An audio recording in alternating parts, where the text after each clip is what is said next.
Good morning friends.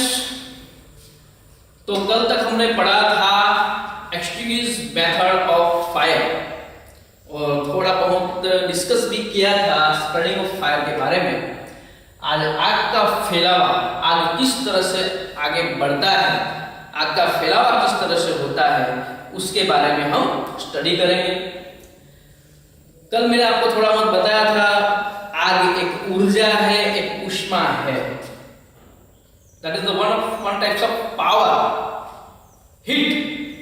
क्योंकि आग जो लगती है उसके अंदर गर्मी ही होती है, धुआं भी गर्मी वाला है, लाइट भी गर्मी है और मास क्वांटिटी में हीट भी प्रोड्यूस होता है।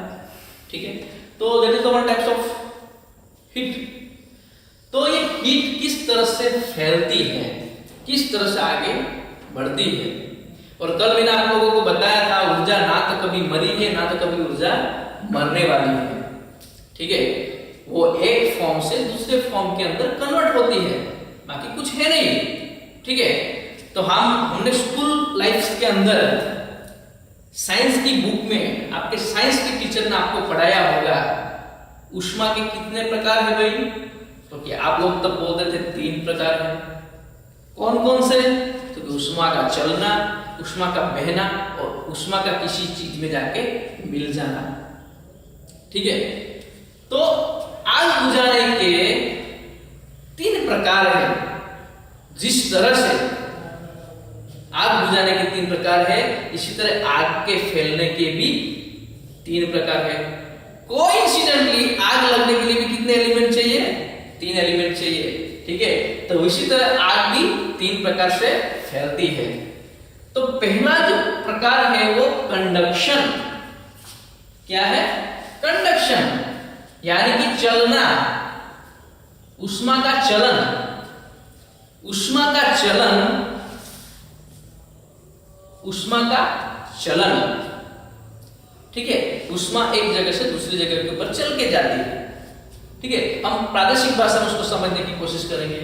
सेकंड वन है कन्वेक्शन, यानी ऊष्मा का बहना, ऊष्मा का बहना, ऊष्मा बहनी, एक दूसरे से दूसरी जगह दूसरे के ऊपर ऊष्मा बहती है। और थर्ड वन जो है वो है ऊष्मा का दहन होना, यानी कि किसी चीज में जाके मिल जाना।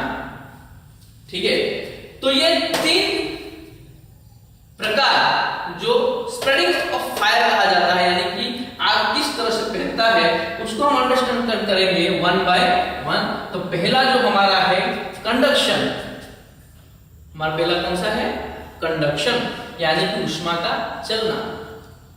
अभी ऊष्मा किस तरह से चलती है, किस तरह से आगे बढ़ती है, उसका हम पहले भी आपको एक छोटा सा एग्जांपल देता हूं, तो आपको बहुत ही अच्छी तरह से समझ में आ जाएगा।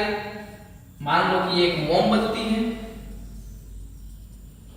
ठीक है, मोमबत्ती के ऊपर यहाँ पे मैंने एक मेटल का रोड रखा है और यहाँ पे मैंने कुछ कंबस्टिबल मटेरियल है। यहाँ पे कोई कंबस्टिबल मटेरियल है। ठीक है, आग यहाँ पे लगी है और वो आग एक जगह से दूसरी जगह के ऊपर ट्रैवल कर रही है यहाँ पे, और ट्रैवल करते करते वो उसके डेड एंड तक पहुंचती है और वो डेड एंड के ऊपर जो कंबस्टिबल मटेरियल रहा है उसके संपर्क में आने के बाद वो कंबस्टिबल मटेरियल जलने लगता है। तो यहाँ पे जो हीट थी वो हीट एक जगह से दूसरी जगह के ऊपर ट्रैवल कर रही है, यानी चलते हुए जाती है, इसीलिए हम उसको क्या कहते हैं? ऊष्मा का चलन कहते हैं। लेकिन प्रिंसिपल थिंग्स, यहाँ पे कुछ बातें आपको कीप इन योर माइंड। तो ये एक मेटालिक रॉड है, एक मेटालिक ऑब्जेक्ट है, उसके जरिए हीट ट्रैवल कर रही है। ठीक है, यानी कोई एक सॉलिड सब्सटेंस है, यहाँ पे लकड़ी जल रही है, लकड़ी धीरे धीरे जलती जलती जलती आगे बढ़ रही है। ठीक है, तो यहाँ पे सपोज दैट आपको कोई पूछता है कंडक्शन क्या है, तो यहाँ पे आपका डेफिनेशन क्या रहेगा? Heat is travel from live end to dead end. Heat live end से जो जला हुआ हिस्सा है वहां से वो न जलने वाला हिस्से तक ट्रैवल करती है।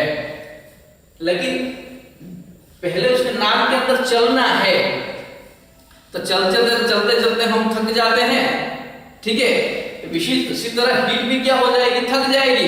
लेकिन मैंने पहले आपको क्या कहा था, हीट को ना तो कभी कोई मार सका है, ना तो कभी हीट मरने वाली है, वो एक फॉर्म से दूसरे फॉर्म के अंदर कन्वर्ट होने वाली है।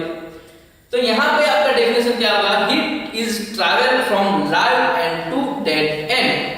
हीट उष्मा एक जगह से दूसरी जगह के ऊपर यानी कि जलने वाले हिस्से से लेके न जलने वाले हिस्से तक ट्रैवल करती है, लेकिन चलते चलते उसकी जो इंटेंसिटी है उसमें गिरावट आ जाती है, यानी कि कम हो जाती है। तो यहां पे जो उसका बेस है, कंडक्शन का बेस है, वो बेस क्या होगा, इंटेंसिटी के ऊपर डिपेंड करने वाला है। इंटेंसिटी के ऊपर फोकस डालना है। Heat is travel from one side to another side, but heat intensity और is decrease from live end to dead end. यानी कि वो जलने वाला हिस्सा है वहां पे डेफिनेटली हीट ज्यादा होने वाली है, और ना जलने वाला हिस्सा है वहां पे जाते जाते हीट थक जाती है चलते चलते। ये हम प्रादेशिक भाषा में अंडरस्टैंड करने के लिए ये वर्ड बहुत ही पर्याप्त है कि heat is travel from live end to dead end. In this cases heat intensity is decrease from live end to dead end. It's called conduction और that's only occurs in metallic form, यानी कि वो घन पदार्थ के अंदर, ठीक है, जो सॉलिड फॉर्म में रहा है वो ऑब्जेक्ट के अंदर ही वो कार्यरत होता है। हम पदार्थ के प्रकार, आप लोगों को साइंस पढ़ाते पढ़ाते आप लोगों को मैंने बोला था कि पदार्थ के 3 प्रकार है, ठीक है। सॉलिड फॉर्म में होते हैं, लिक्विड फॉर्म के अंदर होते हैं और गैसियस फॉर्म के अंदर होते हैं, ठीक है। तो इसी तरह ये सॉलिड जो ऑब्जेक्ट है, वो सॉलिड ऑब्जेक्ट के अंदर हीट जो ट्रैवल करने की घटना है उसको हम क्या कहेंगे, कंडक्शन कहेंगे, ठीक है। तो आई होप कि आपको ये कंडक्शन समझ में आया होगा। अगेन एक बार फिर से हम उसको डेफिनेशन को देख लेते हैं, ठीक है। हीट इंटेंसिटी के ऊपर आपको फोकस करना है, ये बात आपको माइंड के अंदर रखना है कि कंडक्शन वाले केसेस के अंदर, उष्मा के चलने वाले केसेस के अंदर वो कौन से फॉर्म के अंदर होता है। तो आपको क्वेश्चन होना चाहिए, आपका आंसर होना चाहिए कि आपके ये सॉलिड फॉर्म के अंदर होता है। मल्टीपल क्वेश्चन जनरेट हो सकते हैं। उसका डेफिनेशन क्या होगा, तो heat is travel from live end to dead end, यानी कि उष्मा एक जगह से दूसरी जगह पर ट्रैवल करती है। लेकिन इन दिस केसेस, वो केसेस के अंदर heat intensity is decrease from live end to dead end, यानी कि उष्मा की जो तीव्रता है, उसकी जो गति है बढ़ने की, वो कम हो जाती है आगे चलते चलते, ठीक है। और ये सिर्फ और सिर्फ सॉलिड फॉर्म के अंदर ही पॉसिबल है, ठीक है। तो ये कंडक्शन है। अभी हम कंडक्शन को साइड पे करते हैं और देखेंगे कन्वेक्शन, उष्मा का वहन, उष्मा का बहना।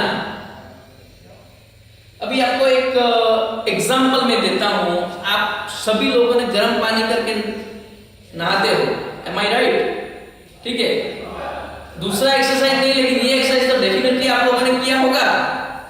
हाँ, चूल्हा जलाया है, चूल्हा के ऊपर पतीला रखा है, पतीले के अंदर पानी डाला है, पानी बर्फ को उबाला है और वो पानी लेकर नहाने गए हैं, ठीक है। या तो फिर कोई चीज जो है, खाना पकाते समय उसको आपने ढक दिया है, ढकने के बाद जैसे आप उसका ढक्कन निकालते हो, बाद में उसमें से वाष्प निकलती है, वेपर निकलती है, ठीक है। वो वेपर किस तरह से आपको ये करे, नुकसान कर सकती है। वही सेम घटना है यहाँ पे। यानी कि मेरा कहने का मतलब क्या है कि लिक्विड फॉर्म की हम बात कर रहे हैं, लिक्विड, ठीक है। कौन सा लिक्विड है उसकी बात करो। ये कन्वेक्शन जो होता है उसके अंदर उसकी जो हीट इंटेंसिटी है वो वेरिएबल होती है। क्या होती है? वेरिएबल होती है। It's depend upon combustible material. जो चीज जलता है उसके ऊपर डिपेंड करता है, कौन सी चीज जल रही है उसके ऊपर डिपेंड करता है, ठीक है। तो मैंने पहले एग्जांपल दिया कि पानी, तो पानी को जैसे हम पानी उठाने के लिए गए और वहां से बात आपको कितने ऊपर तक लगती है, ठीक है। चाइनीज रेस्टोरेंट में आप लोग गए हैं, ढाबे के ऊपर आप लोग गए हैं, वहां पे चाइनीज जो खाना पकाता है, ठीक है, जो कुक है उसको देखा है, ठीक है। उसने जाके पानी डाल दिया, पानी हीट निकला, अगल बगल में जल जाता है ना, आप लोगों ने सपने देखा है, लेकिन कभी उसके बारे में डिस्कस नहीं किया होगा, आपको अपने आप को क्वेश्चन नहीं किया होगा कि ये क्यों हुआ। तो वहां पे जो प्रोसेस हुई थी वो कन्वेक्शन हुआ था। आपने जब गर्म पानी भरा हुआ है कि पतीला जब उठाया, वहां पे जब आपको आपको हीट महसूस हुआ, वो कन्वेक्शन हो रहा था वहां पे। ठीक है, जिसने नहीं किया है वो डेफिनेटली करना चाहिए, ताकि ये बेटर अंडरस्टैंडिंग के लिए अच्छा है। ठीक है, तो यहां पे उसका डेफिनेशन क्या होगा, हीट इज वेरिएबल। हीट क्या होगी, वेरिएबल होगी, यानी कि ज्यादा भी हो सकती है और कम भी हो सकती है। It's depend upon thermal conductivity of flammable liquid, यानी कि वो उसके जलने वाला जो पदार्थ है, लिक्विड फॉर्म में रहा हुआ पदार्थ है, उसकी प्रॉपर्टी के ऊपर डिपेंड करता है, यानी कि उसकी विशिष्टता के ऊपर डिपेंड करता है। वो कितने टेम्परेचर के ऊपर जलता है, किस तरह से जलता है, कितने टेम्परेचर पे आप वो वाष्प छोड़ता है, वो वाष्प कितने देर तक कहां तक जाती है, कितने हाइट तक वो उसका इफेक्ट होता है, कितने रेडियस में उसका इफेक्ट होता है। It's depend upon property of combustible material. तो जिस तरह से हमने कंडक्शन का डेफिनेशन देखा था, heat is travel from one side to another side, तो यहाँ पे क्या हुआ, heat is travel from one side to another side, but यहाँ पे हमने यहाँ पे लिखा था heat intensity is decrease from light end to dead end, तो यहाँ पे क्या हो जाएगा, हीट इंटेंसिटी इज वेरिएबल। ठीक है, और सिर्फ ये लिक्विड पदार्थ के अंदर ही पॉसिबल है। घन पदार्थ में किस तरह से आग फैलती है और लिक्विड पदार्थ के अंदर किस तरह से आग फैलती है। ठीक है, तो यहाँ पे फिर से अगेन आपको क्वेश्चन हो सकता है कि लिक्विड फॉर्म में रहे हुए कंबस्टिबल मटेरियल में आग को फैलने के लिए कौन सा प्रोसेस होता है, क्योंकि कन्वेक्शन होता है, और सॉलिड फॉर्म के अंदर क्या होता है, कंडक्शन होता है। ठीक है, उसके बाद रेडिएशन, ऊष्मा का दहन, ऊष्मा का दहन। अगेन यहाँ पे फिर से हमारा पहला सेंटेंस को याद करो, ऊष्मा ना तो कभी मरी है ना तो कभी मरेगी, वो एक फॉर्म से दूसरे फॉर्म के अंदर कन्वर्ट होने वाली है। रेडिएशन, ऊष्मा का दहन के बारे में आप लोगों ने देखा है, लेकिन आपको ये पता नहीं है कि दहन कैसे हुआ है। एक एग्जांपल आपको पहले बता दूं, स्कूल लाइफ के अंदर आप लोगों ने बिलोरी कांच वाला एक्सपेरिमेंट किया है कि नहीं किया है ना, डेफिनेटली सब लोगों ने किया है कि सूरज की किरणें एक जगह पे ऊपर लिया कॉन्वेक्स लेंस के अंदर, वहां से हमने पेपर के ऊपर उसको अप्लाई किया और पेपर को जला के हमने देखा था। ठीक है, नहीं देखा है कभी तो कर लो एक्सपेरिमेंट। ठीक है, बाद में दूसरा एग्जांपल आपको देता हूं, यहां से खिड़की में से आईने को हमने किसी और के घर में अप्लाई किया है, उसका रिफ्लेक्शन को।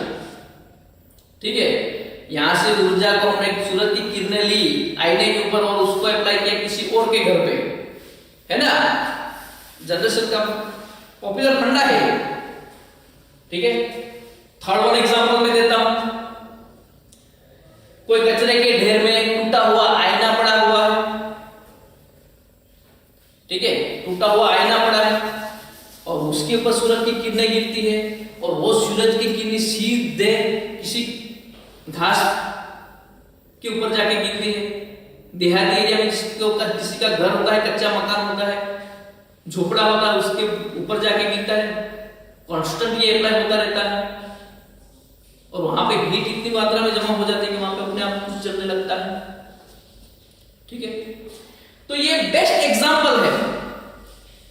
और बाद में कोई हॉट वर्क का काम कर रहा है, हॉट वर्क के काम के बारे में हम भली बात डिस्कस करेंगे, बहुत अच्छी तरह से डिस्कस करेंगे, प्रिकॉशन बेसिस के ऊपर भी डिस्कस करेंगे और प्रिवेंशन बेसिस के ऊपर भी डिस्कस करने वाले हैं। तो ये radiation the one of the best examples जो आप लोगों को पता होने के बावजूद भी पता नहीं, लेकिन अभी पता चल जाएगा कि देहाती एरिया में के अंदर खास ये होता है कि किसी के घर से ऑटोमेटिक जलने लगते हैं, तो वहां पे एक रेडिएशन की प्रोसेस होती है। सूरज की किरणें, हीट जिस आईने के ऊपर पड़ी है वहां से रिफ्लेक्ट होके सूरज की किरणें एक जगह पे आपात होती है और वहां पे कुछ चलने लगता है।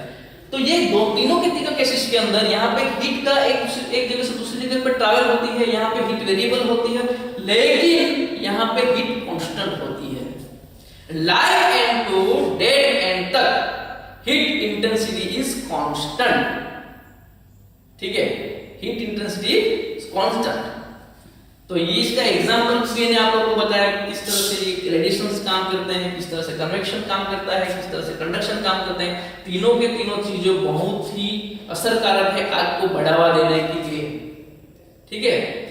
तो यहाँ पे आपको मल्टीपल क्वेश्चंस अभी बनाने हैं, बराबर। आपको थोड़ा सा मैं एक हिंट देता हूँ कि स्प्रेडिंग ऑफ फायर किसे कहा जाता है, आग को फैलाने की घटना को कैसे परिभाषित करोगे आप, आग कितने तरीके से फैलती है। पहले ये हम कंडक्शन का लेते हैं, कंडक्शन के बाद आपको इसमें से सेल्फ एक्सरसाइज करके उसमें क्वेश्चन जनरेट करना है। पहले कंडक्शन किसे कहा जाता है, कौन से पदार्थ के अंदर कंडक्शन होता है। कंडक्शन के अंदर ऊष्मा का एक जगह से दूसरी जगह पे ऊपर जाने के टाइम पे उसका इंटेंसिटी में गिरावट आती है या बढ़ना होता है, ठीक है। इसी तरह कन्वेक्शन के भी क्वेश्चन आप खुद आपको सेल्फ एक्सरसाइज करके आपको लिखना है और अंडरस्टैंड करना है। कन्वेक्शन किस पदार्थ के फॉर्म के अंदर होता है, रेडिएशन प्रोसेस क्या है। यहाँ पे तीनों के तीनों स्प्रेडिंग ऑफ फायर के अंदर तीनों के अंदर एक हीट इंटेंसिटी का वर्ड का जिक्र किया हुआ है। कंडक्शन में ये डिक्रीज हो रही है, कन्वेक्शन में वो वेरिएबल हो रही है और रेडिएशन के अंदर वो कांस्टेंट है। तो स्टूडेंट ये था हमारा स्प्रेडिंग ऑफ फायर। उसमें आपको मल्टीपल क्वेश्चंस आपको सेल्फ एक्सरसाइज करके जनरेट करना है और उसका आंसर भी लिखना है। जो क्वेश्चन नहीं समझ में आता है वो आप मुझे कमेंट बॉक्स में दे सकते हो, ठीक है। Good bye.